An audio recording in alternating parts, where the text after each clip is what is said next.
Hello everyone, नमस्ते। कैसे हो आप सब? उम्मीद है बढ़िया होंगे साथियों। आज के इस वीडियो के माध्यम से हम झारखंड बोर्ड परीक्षा 20 फरवरी के लिए बायोलॉजी यानी कि जीव विज्ञान का क्वेश्चन देखने वाले हैं। इससे पहले विज्ञान के हमने दो पार्ट फिजिक्स और केमिस्ट्री को कवर कर लिया। इस वीडियो के माध्यम से हम लोग बायोलॉजी के पार्ट को देखेंगे, जिससे हमारा पूरा जो है विज्ञान कंप्लीट हो जाएगा। और अगर आप इन तीनों वीडियोज को देख लेते हैं, पहला वीडियो थोड़ा लंबा है, बाकी दो वीडियोज बहुत छोटे छोटे हैं। अगर आप इनको देख लेते हैं साथियों, तो आपकी जो परीक्षा है वो बेहतरीन जाएगी और आप ऐसा कह सकते हैं कि 30 आउट ऑफ 30 स्कोर कर सकते हैं। ये तभी संभव है जब साथियों आप पूरी तरह से तल्लीनता के साथ वीडियो को देखते हैं, चीजों को समझते हैं। और जो मैं बगल में पॉइंट आउट करके यहाँ पे लिखाता हूं, उनको आप जो गौर से देखते हैं, क्योंकि यहाँ पे वे सारी चीजें कराई जाती है जो इंपॉर्टेंट है और किसी कारणवश हमने इसको नहीं लिया क्योंकि बहुत ज्यादा वैसे क्वेश्चन हो जाते हैं। तो यहाँ पे हम लोग टोटल 130 क्वेश्चन करेंगे बायो का। इससे पहले हमने 105 क्वेश्चन केमिस्ट्री का और 115 क्वेश्चन जो है फिजिक्स का देख लिया। इन क्वेश्चन को सिर्फ आपको देख लेना, इससे बाहर क्वेश्चन नहीं जाएगा। ऐसा झारखंड बोर्ड नहीं पूछेगी कि आपको बहुत ज्यादा सीबीएसई जैसा लेवल देखने को मिलेगा। ठीक है, तो चलिए हम लोग शुरू करते हैं। सबसे पहले पूछा गया है, निम्न में परजीवी पादप का उदाहरण। परजीवी जो दूसरे पर डिपेंडेंट है साथियों, तो याद रखना कस्कुटा। ठीक है, अगला पूछा गया, प्रकृति में ऑक्सीजन का संतुलन कैसे बना रहता है साथियों? तो प्रकृति में जो ऑक्सीजन का संतुलन कैसे बना होता है? प्रकाश संश्लेषण की क्रिया से। अगला पूछा गया, प्रकाश संश्लेषण की क्रिया होती है साथियों, तो हर एक पौधे में इसकी क्रिया होती है। अगला पूछा गया, ग्लूकोज के एक अणु में ऑक्सीजन के कितने परमाणु होते हैं साथियों? तो ग्लूकोज का फॉर्मूला क्या होता है आपको पता होगा, C6H12O6। तो कितने जो है पूछा गया, कितने ऑक्सीजन के परमाणु होते हैं? तो 6 परमाणु हो गए, ऑप्शन नंबर बी। अगला सवाल पूछा गया, मनुष्य और मांसाहारी जीव निम्नलिखित में से किसका पाचन नहीं कर सकते? तो सेल्यूलोज यानी कि घास का पाचन नहीं कर सकते। ठीक है, अगला क्वेश्चन पूछा गया, मनुष्य के मुख गुहा में कितने जोड़े लार ग्रंथियां पाई जाती है? हमारे जो डाइजेस्टिव सिस्टम है साथियों, हमारा जो पाचन तंत्र है, यहाँ पे जो हमारे लार ग्रंथि, कितने लार ग्रंथियां पाई जाती है? तो 3 लार ग्रंथियां पाई जाती है साथियों। क्लियर है? अगला पूछा गया, स्वपोषण का उदाहरण है। स्वपोषण किसके लिए आवश्यक है? तो स्वपोषी साथियों किसके लिए आवश्यक है? पूछा गया, स्वपोषी के लिए कौन सा चीज है? तो पर्णहरी चाहिए, सूर्य का प्रकाश और कार्बन डाइऑक्साइड, इनमें से सभी हो जाएगा। अगला सवाल पूछा गया साथियों, 8वां नंबर सवाल है, प्रकाश संश्लेषण क्रिया में क्या निकलता है? तो ऑक्सीजन निकलता है साथियों। प्रकाश संश्लेषण क्रिया से ऑक्सीजन बाहर निकलता है। बोला गया किसके द्वारा बाहर निकलता है, ये पूछा गया। प्रकाश संश्लेषण पेड़ पौधे करते हैं, तो ऑक्सीजन किसके द्वारा बाहर निकलता है साथियों? तो जल द्वारा बाहर निकल जाता है। अगला पूछा गया, मैग्नीशियम पाया जाता है। मैग्नीशियम किसमें पाया जाता है साथियों? तो क्लोरोफिल में ही पाया जाता है। अगला सवाल पूछा गया, क्लोरोफिल वर्णक का रंग कैसा होता है साथियों? तो याद रखिएगा, क्लोरोफिल वर्णक का रंग कैसा होता है? हरा होता है। एक क्वेश्चन ऐसा साथियों आपको झारखंड में पूछ सकता है कि बताइए जो है क्लोरोफिल जो है किसमें पाया जाता है? पेड़ पौधे में पाया जाता है। क्वेश्चन कुछ इस प्रकार से पूछ सकता है आपको। और यह भी पूछ सकता है कि किस पौधे का प्रकाश संश्लेषी इकाई कहते हैं? तो किसी भी पौधे में प्रकाश संश्लेषण के लिए जो है साथियों क्या जरूरत है? तो क्लोरोफिल का जरूरत है। किसका जरूरत है? क्लोरोफिल का जरूरत है, याद रखिएगा। ठीक है, किसी भी पेड़ पौधे में प्रकाश संश्लेषण इकाई कौन सा होता है? क्लोरोफिल होता है। क्लियर है साथियों? आपको ये याद रख करके जाना। अगला क्वेश्चन है, कवक में पोषण की कौन सी विधि होती है? तो याद रखिएगा, कवक में साथियों पोषण की कौन सी विधि होती है, इसके बारे में पूछा गया। तो आपको यह ध्यान रखना है कि हमारे जो कवक होते हैं साथियों, इसमें पोषण की कौन सी विधियां पाई जाती है? जल्दी जल्दी बताओ कमेंट सेक्शन में, आपको तो पता होना चाहिए साथियों। तो कवक में हमारी कौन सी विधि पाई जाती है? ठीक है, तो आंसर हो जाएगा 11वें नंबर का कौन सा? मृतजीवी। कवक मृतजीवी होता है। अगला बोला गया, पत्तियों में गैसों का आदान प्रदान किसके द्वारा होता है? तो गैस के जो आदान प्रदान होते हैं वो रंध्र द्वारा होता है। अगला पूछा गया, अमीबा अपना भोजन कैसे पकड़ता है? तो कूड़पाद द्वारा पकड़ता है। अगला पूछा गया, अम्ल का पीएच मान कितना होता है साथियों? तो 7 से कम होता है। क्षार का पीएच मान 7 से अधिक होता है और उदासीन विलयन का पीएच मान 7 होता है। अगला पूछा गया, सभी जीव जंतुओं के लिए ऊर्जा का अंतिम स्रोत कौन है साथियों? तो सूर्य जो है ऊर्जा का अंतिम स्रोत है। अगला पूछा गया, ग्लूकोज का रासायनिक सूत्र क्या होता है साथियों? C6H12O6। अगला है, अमीबा में अधिकांश पोषण कैसे होता है? तो अमीबा में अधिकांश जो पोषण होता है साथियों, वो कैसे होता है, इनके बारे में पूछा गया। तो अंतर्ग्रहण के द्वारा।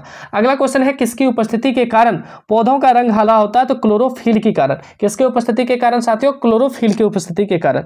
अगला पूछा गया, हाइड्रा में क्या पाया जाता है? तो हाइड्रा जो होते हैं साथियों, उनमें क्या पाया जाता है? स्पर्शक पाया जाता है। ठीक है, हाइड्रा में क्या पाया जाता है साथियों? स्पर्शक इस जगह पाया जाता है। अगला पूछा गया है, मनुष्य के शरीर की सबसे बड़ी ग्रंथि के बारे में पूछा गया। तो मनुष्य के शरीर के साथियों सबसे बड़ी ग्रंथि जो है वो अकृत हमारा लीवर है, जिसको जिगर भी कहा जाता है।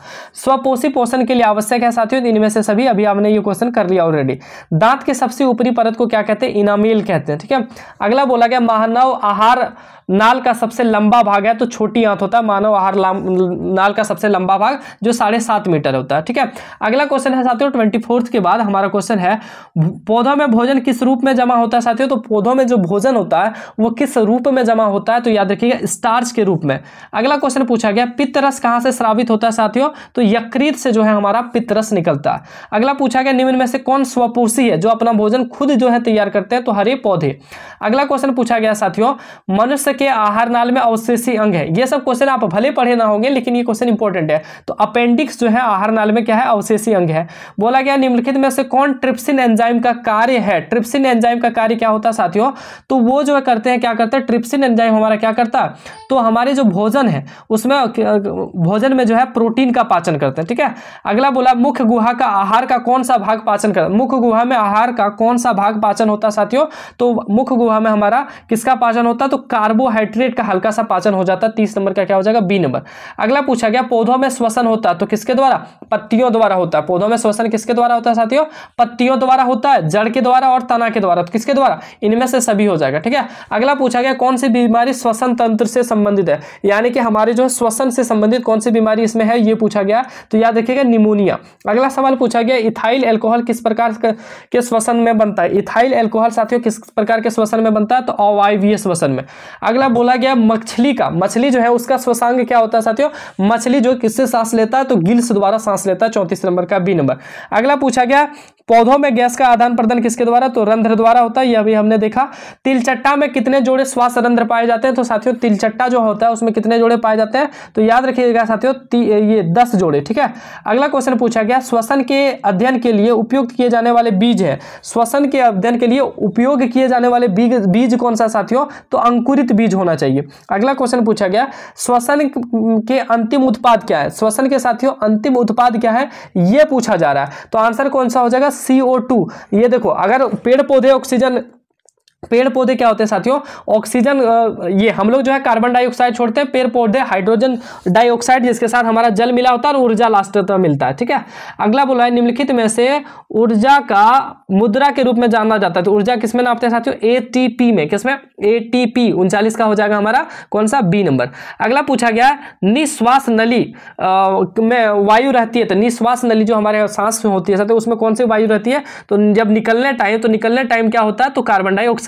पूछा गया निम्नलिखित में से कौन संवहन उत्तक है। संवहन यानी कि जो एक जगह से दूसरी जगह भोजन को ले जाते हैं, तो फ्लोएम और जाइलम दोनों हो जाएगा 41 नंबर का डी नंबर। ठीक है, फ्लोएम क्या करता है साथियों, जाइलम क्या करता है, जल का परिवहन करता है, अब फ्लोएम किसका करता है, भोजन का परिवहन करता है। क्लियर है। अगला 42वां सवाल मानव में कितने कोष्ठ पाए जाते हैं। मानव के जो हृदय है साथियों उसमें कितने कोष्ठ पाए जाते हैं, तो 4 कोष्ठ पाए जाते हैं। अगला सवाल पूछा गया रक्त क्या है साथियों, रक्त एक प्रकार का उत्तक है। ठीक है, अगला क्वेश्चन पूछा गया चालनी नलिकाएं पाई जाती है। चालनी नलिकाएं कहां पाई जाती है, सी नंबर, फ्लोएम में। अगला क्वेश्चन पूछा गया आरबीसी की जीवन अवधि कितनी होती है। तो हमारी जो आरबीसी होती है साथियों उसकी जीवन अवधि 120 दिन होती है। अगला बोला गया मानव हृदय घिरा हुआ है। मानव हृदय किससे घिरा हुआ है साथियों, इनके बारे में पूछा गया है। तो याद रखिएगा जो मनुष्य का हृदय है वो किससे घिरा है साथियों, इससे। ठीक है, पेरिकार्डियम से। अगला क्वेश्चन पूछा गया मनुष्य में श्वेत रक्त कोशिकाएं की जीवन अवधि कितनी है। तो देखो अभी हमने आरबीसी के बारे में पढ़ा कि लाल रक्त कोशिकाएं की अवधि कितनी है साथियों, तो अभी हमने कितना पढ़ा कि 120 दिन। तो इसी तरह पूछा गया श्वेत रक्त कोशिकाओं की अवधि कितनी है, तो याद रखना है 12 से लेकर 30 दिन। हालांकि ये सब सवाल बहुत ज्यादा इंपॉर्टेंट नहीं है, अगर आप नहीं भी याद रखते हो तो चलेगा।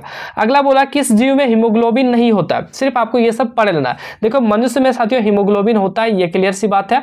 आपको पता होगा कि पक्षी में जो है हीमोग्लोबिन होता है, लेकिन मक्खी में जो हीमोग्लोबिन नहीं पाया जाता है।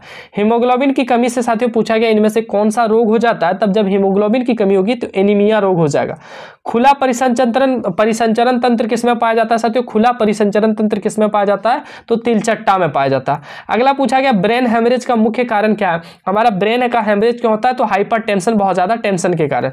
अगला बोला गया निम्न में से सबसे तेज हृदय किसका धड़कता है साथियों, तो सबसे तेज जो हृदय धड़कता है वो चूहा का हृदय सबसे तेज धड़कता है। ब्लड समूह ए की एंटीबॉडी क्या होता है, ये सब नहीं करना, ये क्वेश्चन नहीं पूछा जाता। पौधों में वाष्पोत्सर्जन के भाग क्या है। पौधों में साथियों वाष्प उत्सर्जन जो होता है वो किस भाग से होता है, तो आपको याद रखना है साथियों कौन सा हो जाएगा, पत्ता से।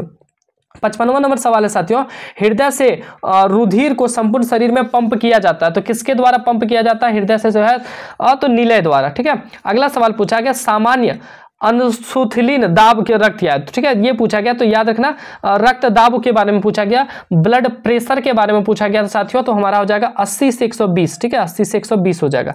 अगला सवाल पूछा गया, रुधिर का कौन सा अवयव रक्त स्राव को रोकने में मदद करता है? तो रुधिर में साथियों प्लेटलेट्स पाया जाता है जो हमारे रक्त को रोकने में मदद करता है। अगला पूछा गया, पादप में जाइलम उत्तरदायी है, तो जल के परिवहन के लिए, जल के वहन के लिए, जौ से जाइलम, जौ से जल। अगला बोला गया, कृत्रिम वृक्क यानी कि जो कृत्रिम के द्वारा वृक्क बनाया जाता है साथियों, अपशिष्ट उत्पादों को रुधिर से अपोहन द्वारा पृथक करता है, तो आंसर क्या हो जाएगा, कौन सा पृथक करता है? तो नाइट्रोजन को। अगला सवाल पूछा गया, वृक्क किस जैव प्रक्रम का हिस्सा नहीं है? वृक्क साथियों किस जैव प्रक्रम का हिस्सा नहीं है? तो वृक्क हमारे उत्सर्जन का हिस्सा नहीं है, ठीक है। वृक्क ये हिस्सा है पूछा गया, तो हिस्सा साथियों उत्सर्जन तंत्र का है, हमारा जो एक्सक्रीटरी अंग है, जिससे हमारा जो है मलमूत्र बाहर निकलता है, तो उसका एक हिस्सा है, ठीक है। अगला क्वेश्चन पूछा गया, निम्न में से वृक्क की रचनात्मक क्रियात्मक इकाई क्या है साथियों? तो वृक्क को हम लोग एक और नाम से जानते हैं, जिनको हम लोग क्या कहते हैं साथियों? तो याद रखना वृक्क का एक और नाम है, क्या नाम है? तो ये आंसर हो जाएगा हमारा कौन सा? वृक्क का एक और नाम है साथियों न्यूरॉन कहते हैं, ठीक है। नहीं, वृक्क का बोला गया है, निम्न में से वृक्क की रचनात्मक क्रियात्मक नेफ्रॉन है, न्यूरॉन हमारा साथियों माइंड का होता है, ठीक है। अगला क्वेश्चन है 62 नंबर, मानव का प्रमुख उत्सर्जी अंग कौन है? प्रमुख उत्सर्जी अंग साथियों, तो याद रखिएगा वृक्क ही हमारा किडनी जिसको बोलते हैं। मनुष्य में वृक्क निम्न में से किससे संबंधित है? हमारा किडनी किससे साथियों? उत्सर्जन तंत्र से संबंधित, ये ब्लड, ये जो पेशाब का जो है निर्माण करता है, ये कह सकते हैं। प्रोटोजोआ उत्सर्जी पदार्थ का निष्कासन किसके द्वारा करता है साथियों? तो प्रोटोजोआ साथियों किसके द्वारा करता है? तो आपको याद रखना विसरण द्वारा। अगला सवाल पूछा गया, मानव शरीर की सबसे लंबी कोशिका कौन सी है? तो मानव शरीर की जो हमारी सबसे लंबी कोशिका है, इनके बारे में पूछा गया, तो आपको याद रखना साथियों न्यूरॉन हो जाएगी। अगला है, मानव मस्तिष्क का औसत भार कितना होता है साथियों? तो हमारे जो मनुष्य हैं उनका जो औसत भार होता है उनके दिमाग का साथियों, तो कितना होता है? 1.4 kg। अगला सवाल पूछा गया, मानव शरीर की सबसे लंबी कोशिका साथियों, तो तंत्रिका कोशिका, याद रखना है। अगला क्वेश्चन पूछा गया है, मेरुरज्जु निकलता है, मेरुरज्जु साथियों कहां से निकलता है? तो प्रमस्तिष्क से निकलता है। कहां से साथियों? प्रमस्तिष्क से, अग्रमस्तिष्क से, मेडुला से निकलता है हमारा जो मेरुरज्जु है, ठीक है, पीछे से। निम्नलिखित में से कौन अनैच्छिक क्रिया नहीं है, यानी कि जो हमारी इच्छा के अनुसार नहीं होता? तो इच्छा के अनुसार हृदय का धड़कना साथियों अनैच्छिक क्रिया नहीं है, ठीक है, ये अनैच्छिक क्रिया है। हृदय का धड़कना अनैच्छिक क्रिया है। लार का भी आना साथियों अनैच्छिक क्रिया है, लेकिन यहां पूछा नहीं, यानी कि चबाते, जो हमारा चबाना है वो हमारी इच्छा पे डिपेंड करता है, हमको चबाने का मन करेगा चबाएंगे, ठीक है। तो बोला गया है कौन इनमें से अनैच्छिक क्रिया नहीं है, यानी कि अनैच्छिक जो हमारी इच्छा के अनुसार नहीं होता है, ठीक है। तो यहाँ पे कौन सा हो जाएगा? चबाना। चबाना हमारी जो है अनैच्छिक क्रिया नहीं है, ये कैसी क्रिया? ऐच्छिक क्रिया। क्लियर है। और अगर पूछे इनमें से कौन अनैच्छिक क्रिया, तो हृदय धड़कना, लार आना, वमन, ये सब अनैच्छिक क्रिया, ठीक है। समझ में आए? अनैच्छिक और ऐच्छिक दो तरह की क्रिया, जो हमारी इच्छा के अनुसार उसे ऐच्छिक बोलते हैं। यहाँ पे पूछा अनैच्छिक नहीं है, यानी कि ऐच्छिक है, तो ऐच्छिक कौन सा है? तो हमारा साथियों कौन सा हो जाएगा? हृदय का ये चबाना। 70 नंबर पूछा मस्तिष्क उत्तरदायी, ये चैप्टर शायद हटा दिया गया, नियंत्रण एवं समन्वय की है, चलो देख लेना इसको भी। मस्तिष्क उत्तरदायी है साथियों किसके लिए? तो सबके लिए, उपयुक्त सभी के लिए, कि कौन सा हो जाएगा आंसर बताओ? तो उपयुक्त सभी के लिए, सोचने के लिए, स्पंदन के लिए, सबके लिए मस्तिष्क है। अंग संवेदी ग्राही नहीं है, कौन बोला कि इनमें से संवेदी ग्राही नहीं है? तो संवेदी ग्राही के बारे में पूछा गया, इनमें से कौन सा साथियों नहीं है? तो आंसर कौन सा हो जाएगा? ऑप्शन नंबर डी, दिमाग, ठीक है। अगला पूछा गया है, शरीर का संतुलन कौन बनाए रखता है साथियों? तो हमारा जो शरीर है उनका संतुलन सेरिबेलम द्वारा बनाए रहता है।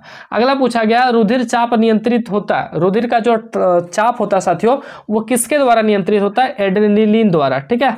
अगला पूछा गया है, रक्त में शर्करा का स्तर नियंत्रित करता है, तो रक्त में साथियों शर्करा का स्तर कौन नियंत्रित करता है? तो याद रखना आपको इंसुलिन करता है, ठीक है।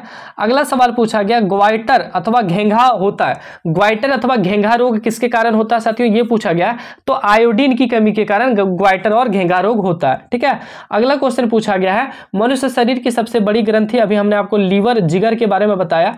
अगला बोला अंतःस्रावी और बाह्यस्रावी, ये हम लोगों का नहीं पूछेगा, ठीक है। ये प्यूटर ग्रंथि से बोला गया, पिट्यूटरी ग्रंथि से निकलने वाला हार्मोन के बारे में पूछा गया, तो वृद्धि हार्मोन, ठीक है, पिट्यूटरी ग्रंथि से, जिसके कमी होने से बोनापन में आदमी में आ जाता है। अगला सवाल पूछा गया साथियों, निम्नलिखित में कौन आपातकाल हार्मोन है, यानी कि जिसको हम लोग इमरजेंसी के लिए यूज करते हैं, ये पूछा गया। तो इमरजेंसी के लिए एड्रेनलिन का उपयोग होता है। अगला पूछा गया, रक्त में ग्लूकोज की मात्रा को कौन नियंत्रित नहीं करता है साथियों? तो कौन नियंत्रित नहीं करता, इसके बारे में पूछा गया है। तो आपका याद रखना है गैस्ट्रिन जो है नियंत्रित नहीं करता। अगला बोला हार्मोन स्रावित होता है, तो हार्मोन किसके स्रावित होता है साथियों, तो हार्मोन जो स्रावित करता है उसे हम लोग कैसा अंग कहते हैं साथियों, हार्मोन स्रावित करने वालों को हम लोग अंतःस्रावी कहते हैं, ठीक है। जबकि जो है कोई दूसरा चीज स्रावित करने को बहिस्रावी कहते हैं। इंसुलिन की कमी से कौन सा रोग होता है साथियों, मधुमेह, जिसको हम लोग डायबिटीज कहते हैं, शुगर बीमारी, ठीक है। घेंगा रोग किसकी कमी से होता है साथियों, तो आयोडीन की कमी से। अगला बोला गया एंड्रोजन, क्या एंड्रोजन किसमें पाया जाता है साथियों, एस्ट्रोजन भी इसको बोला जाता है। तो एस्ट्रोजन नर में पाया जाता है, नर लिंग हार्मोन है, ठीक है। अगर पूछ ले साथियों मानव में कितनी जोड़ी लिंग हार्मोन पाई जाती है, तो याद रखना 23 जोड़ी, ठीक है, 23 जोड़ी। लेकिन अलिंग हार्मोन अगर पूछ ले, अलिंग, ठीक है, ये इंपॉर्टेंट है, अलिंग हार्मोन पूछ ले तो याद रखना 22 जोड़ी अलिंग हार्मोन पाई जाती है। कितनी जोड़ी, 22 जोड़ी। और लिंग हार्मोन पूछ ले तो 23 जोड़ी। क्लियर है। अगला सवाल, नर में कौन सा पाया जाता है साथियों, गुणसूत्र के बारे में बात करें, नर में XY और मादा में साथियों XX पाया जाता है। क्लियर है। और ये एड्रोजन किस में पाया जाता है, नर में, जिसको एस्ट्रोजन भी कहते हैं। मादा में साथियों प्रोजेस्टेरोन पाया जाता है, ठीक है। अगला बोला गया पौधे तथा तनों की लंबाई कौन वृद्धि करता है साथियों, तो जिब्रेलिन करता है। और कौन करता है, तो पौधे और तनों की लंबाई में कौन वृद्धि करता है साथियों, जिब्रेलिन और ऑक्सीजन, ठीक है, याद रखिएगा। एक क्वेश्चन ऐसा भी पूछ सकता है साथियों, ये जो साइटोकाइनिन है बोला गया है, साइटोकाइनिन किसमें पाया जाता है, तो साइटोकाइनिन साथियों पौधों में पाया जाता है, ठीक है। साइटोकाइनिन जो पौधों का एक वृद्धि हार्मोन, इंपॉर्टेंट है, करके ही जाना, पौधों का वृद्धि हार्मोन कौन सा, साइटोकाइनिन है। क्लियर है। इनको करके ही जाना, मैं जो साइड में बता रहा हूं, ठीक है, साइटोकाइनिन। अगला क्वेश्चन पूछा गया साथियों, बोला गया है निम्न के में से किसकी जो है प्रभाव से पत्तियां मुरझा जाती है साथियों। तो पत्तियां कैसे मुरझा जाती है, तो आपको याद रखना है मेरे दोस्त, पत्तियां कैसे मुरझा जाती है, तो साइटोकाइनिन की कमी से। तो आंसर हो जाएगा सी नंबर। अगला पूछा गया, तो साइटोकाइनिन किसमें पाया जाता है साथियों, इनमें से कौन पादप हार्मोन नहीं है। देखो पादप में कौन सा पाया जाता है साथियों, साइटोकाइनिन पाया जाता है। बिल्कुल सही सर, साइटोकाइनिन अभी आपने बताया कि पादप में पाया जाता है। ऑक्सीजन भी पादप में पाया जाता है। और क्या पाया जाता है साथियों, और हमारा क्या पाया जाता है, एथिलीन। लेकिन ऑक्सीटोसिन ये पादप में नहीं पाया जाता है। ऑक्सीटोसिन साथियों ये जंतुओं में पाया जाता है। तो आंसर हो जाएगा इसमें से कौन सा, डी नंबर नहीं पाया जाता है। अगर पूछे कौन सा पाया जाता है तो याद रखना एथिलीन, साइटोकाइनिन और ऑक्सीजन, ये बहुत ज्यादा इंपॉर्टेंट है। बहुत बार पूछा गया कि साइटोकाइनिन पाया जाता है किसमें, तो पौधों में। क्लियर है। अगला क्वेश्चन पूछा गया, ऑक्सीजन है साथियों, ऑक्सीजन क्या है, बोला गया क्या है ऑक्सीजन, बताओ। ऑक्सीजन एक तरह का हार्मोन भी है, ठीक है। यहाँ पे ऑक्सीजन नहीं होगा, ऑक्सीजन होना चाहिए था। क्लियर है। अगला पूछा गया साथियों, फलों के पकने के लिए कौन सा जो है जिम्मेदार है, फलों के पकने के लिए साथियों कौन सा जिम्मेदार है, इथिलीन। अगला बोला गया है निम्न में कौन पादप हार्मोन है, पादप हार्मोन के बारे में पूछा गया साथियों, इनमें से कौन पादप हार्मोन है, तो याद रखिएगा साइटोकाइनिन जो है कैसा है, पादप हार्मोन है। इंपॉर्टेंट सवाल है साइटोकाइनिन। अगला सवाल पूछा गया साथियों, निम्न में से कौन पादप हार्मोन नहीं है, तो अभी हमने क्या, ऑक्सीटोसिन पादप हार्मोन नहीं है, ठीक है। ये सवाल बहुत ज्यादा इंपॉर्टेंट है। अगला पूछा गया, फूल में नर प्रजनन अंग है, नर साथियों, नर फूल के नर प्रजनन अंग के बारे में पूछा गया है, इनमें से कौन है, तो याद रखिएगा पुंकेसर। कौन सा है, पुंकेसर। बाकी साथियों महिला प्रजनन या फिर मादा। बोला गया निम्न में से किसमें द्विखंडन नहीं होता, तो द्विखंडन साथियों इनमें से किसमें नहीं होता, इसके बारे में पूछा गया। तो 92 का आंसर आप लोग कमेंट में बताओगे, ईस्ट में नहीं पाया जाता है सर, किसमें, ईस्ट में। अगला पूछा गया, परागकण किसके अंदर बनते हैं साथियों, तो पराग कोष के अंदर बनते हैं। 93 का ए नंबर। 94 नंबर, बीजांड की ओर पराग नलिका की वृद्धि का कारण होता है, तो बीजांड की ओर जो है निकलना क्या कहलाता है साथियों, तो याद रखना केमोपोट्रिज्म कहलाता है, ठीक है। अगला बोला है, पुष्प में परागन कहाँ बनते, पुष्प में जो है साथियों परागन कहाँ बनते हैं, इसके बारे में पूछा गया। तो आपको याद रखना कहाँ पे बनते हैं, पुंकेसर में, ठीक है। कहाँ पे साथियों, पुंकेसर में। क्लियर है। अगले सवाल की ओर बढ़े, तो अगला हमारा बोला गया, पुष्प का कौन सा भाग फल बनता है, पुष्प का कौन सा भाग साथियों फल बनता है, तो अंडाशय। अगला क्वेश्चन पूछा गया, हाइड्रा में जनन की विधि क्या है, तो हाइड्रा में साथियों मुकुलन विधि द्वारा जनन होता है। पुष्प का नर जनन भाग कहलाता है साथियों, तो पुंकेसर कहलाता है, ठीक है। ऑप्शन नंबर ए हो जाएगा। अगला बोला गया है साथियों, पुष्प का नर जननांग कहलाता है, तो पुंकेसर हो गया। अगला सवाल है, एक प्रारूपी पुष्प के सबसे बाहरी पुष्प पत्र को कहते हैं, तो ये आपको कमेंट सेक्शन में बताना साथियों। क्लियर है। इस प्रश्न का आंसर क्या हो जाएगा साथियों, दलपुंज, याद रखना। अगला सवाल है हमारे बीच, परागकोश में होता है साथियों, तो परागकोश में क्या पाया जाता है, तो याद रखिएगा परागकण पाया जाता है। अगला सवाल बोला गया, अंडाणु निषेचित होता है, तो अंडाणु साथियों कहाँ पे, फेलोपियन ट्यूब यानी कि फेलोपियन नलिका में निषेचित होता है। क्लियर है साथियों। एक सवाल आपका पूछा जा सकता है साथियों, ऋतुस्राव से या फिर रजोदर्शन से, ये कर लेना। शुक्राणु बनता है साथियों, तो कहाँ पे, वृषण में बनता है। क्लियर है। अगला पूछा गया, अमीबा में अलैंगिक जनन किस विधि द्वारा होता है साथियों, तो विखंडन विधि द्वारा।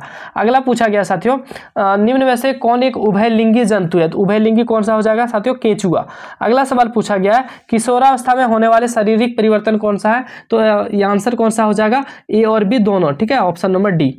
अगला सवाल पूछा गया एंड्रोजन क्या है? तो एंड्रोजन एक नर हार्मोन है। अगला सवाल पूछा गया निम्न में से कौन मादा जनन अंग का भाग नहीं है? तो याद रखिएगा अंडाशय, गर्भाशय और डिंब वाहिनी ये सब मादा जनन अंग का भाग है, लेकिन शुक्रवाहिका इसका भाग नहीं है।